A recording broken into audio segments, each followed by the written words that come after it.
Chelsea won, Arsenal won. It's a bit of a difficult one to assess, really, because in isolation, you'd say that's an okay result at Stamford Bridge, London rival going away. But in, coupled with Arsenal's recent form, coupled with Liverpool's recent form, it is now 2 valuable points missed out on in that title race, isn't it?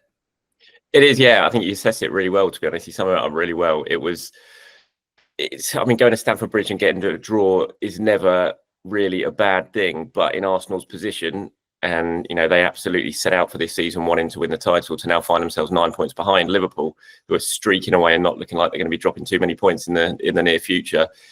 It has to be seen as another 2 points drop for them. So it was a tough one to sum up. I think from Arsenal's point of view, it was much better, I thought, than what we've seen recently. They've obviously been struggling for form, for confidence, but there was signs in this game that this was more like the old Arsenal. And I think the fact that you had Martin Odegaard starting in the team for the first time in such a long time, it's no coincidence that they just looked better and they looked more likely to create.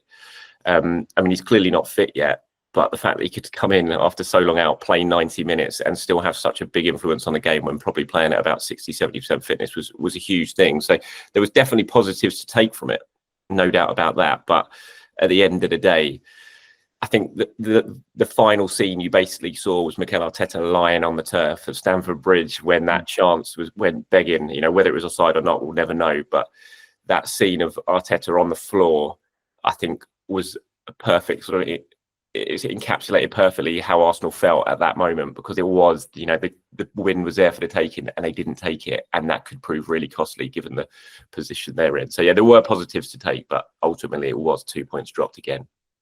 And it feels a bit to me like that Arteta reaction wasn't just maybe about that moment in isolation or that game in isolation, but also a feeling that, okay, Man City are dropping points at a rate never really seen before, certainly not recently, and Arsenal failing to capitalise on it. It's that sort of frustration. And, Liverpool are in incredible form, but certainly going into the season, most people thought it was between Arsenal and Man City. So to see Man City dropping points, there's two sides of the coin, really, I suppose. If you're going to go on a bad run of form, do it at the same time as Man City are going to go on a bad run of form, so you don't lose too much ground on them. But also that missed opportunity of Man City being in such poor form and Arsenal not capitalising and building up the lead that we know from previous seasons teams need on Man City if they're going to win the title. Yeah.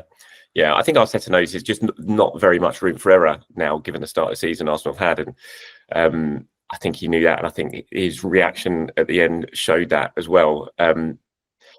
It's been a tough start to the season for Arsenal, really tough, I think, given the away fixtures they've had. And you don't want to use injuries as an excuse, but they have had a lot of injuries, really key personnel. They've had to chop and change constantly. I don't feel like luck is going their way so far this season as well. And obviously you make your own luck, I know that. And again, it's not an excuse, but it does feel like the rub of the greens, the really crucial moments in games are not falling for them. And it felt like that was the same thing with that Chelsea incident right at the end. Time and time again, that will end up in a goal. Trossard won't touch it. Havertz will have a tap in, but it's just the way things seem to be going for Arsenal right now.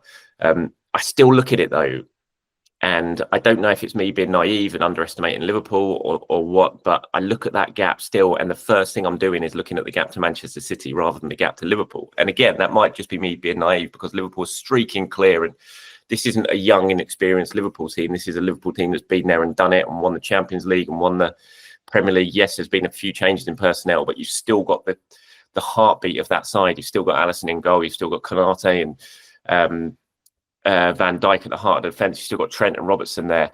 You've got Mo Salah up front, who is going to get you so many goals. And so they're not an inexperienced Arsenal side like the Arsenal side were a couple of years ago, maybe, who streaked clear early on and eventually got reeled in by Manchester City. So it is going to be a challenge to claw that gap back on Liverpool. But I don't think it's insurmountable yet. I just think what Arsenal have to do is, now they've navigated this really tricky run, which they've had at the start of the season, 5 away games out of the first 11 away at Manchester City, Tottenham, Chelsea, Newcastle, Aston Villa. They've got through this run. They're still within touching distance of City. Yes, Liverpool are a little bit further clear, but what they have to do now is come back from this international break between now and the new year. Basically, they've got 8 winnable fixtures. or on paper you'd look at and say they're winnable fixtures. They've got to take maximum points or near enough maximum points from that run. And then you get to the new year, you see where you are, you see if you've closed the gap. And if you have, and if it's within, say, 5 points, it's all to play for in the second half of the season. Don't forget, Liverpool were 5 points clear of Arsenal last February. And Arsenal reeled them in and ended up being about 7 points ahead of them at the end of the season. So it is not insurmountable, but it's going to be a hell of a challenge. Yeah, I think I think you're right, and I don't think you're certainly alone to be looking at that gap to Man City first, because Man City have basically deserved that respect from what they've done over the last few years. And maybe this season's a bit different with Rodri and the impact that's made on them, his injury, but Man City are more than capable of going on a ludicrous winning run after Christmas and reeling in almost any sort of points boundary. So they are still the standard. They've deserved that respect over the years. But I think for Liverpool and Liverpool fans, hearing that teams are sort of underestimating them when they're 9 points clear of Arsenal, it'll probably be music to their ears, won't they? Because they'll love to sort of fly under the radar, even though they're quite clear top. And yeah, it's completely understandable, because I think Arne Slot has got off to a better start than anyone would have thought. And there's still the feeling that, the wheels might come off. There might be some challenges, and they might stop this momentum at some point. So I think that's a fair enough assessment. But yeah, I mean, it is 9 points to Liverpool. How big do you think that gap can possibly grow before it becomes insurmountable? If we're talking, I heard Merson say after the game at the weekend that it needs to get to 6 before 12. And if it gets to 12, then you're looking at one of the biggest comebacks in Premier League history. And it seems strange when we're 11 games into the season to say that these games coming up are mostly must-win games, but it feels like that because of that gap that's grown already, isn't it? Yeah, I mean, it is. The gap can't get much bigger. The only thing is, it is so early still in the season. If you're talking 9 or 12 points in January, February, then yeah, it's virtually you're in that territory of it being insurmountable. It would take a remarkable collapse from a Liverpool team that's too experienced, really, that you would to expect that they would actually do that. But we are only 11 games in.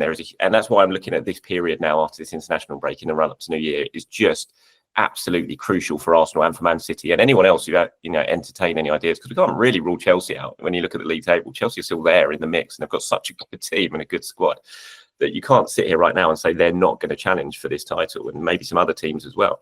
So whoever does have designs on winning this title, I think this period in the run up to Christmas and before New Year, they've just got to go on a hell of a run and see what Liverpool do. Will Liverpool drop points? They have got some tricky games coming up. They've had a good little run in Liverpool before this international break when the games got harder, and they dealt with it pretty well. But then they've got another period coming up. City are obviously coming up soon after the international break. I think there's Spurs, other teams as well. And Liverpool haven't really been tested on the travels yet. And, they came to the Emirates and got a good draw in the end, left it late, but got a draw. Fair play to them for that. But they've got some really tricky away games they're going to have to navigate. Arsenal have got those out of the way so far this season, which is, you would hope from their point of view, will be a boost going over the second half of the season. So you need to close that gap. I think Merson's right. You don't want to get into 12, 15 points even at this early stage. You've got to start putting the pressure on and seeing how Liverpool handle it. This next run of games is going to be absolutely key.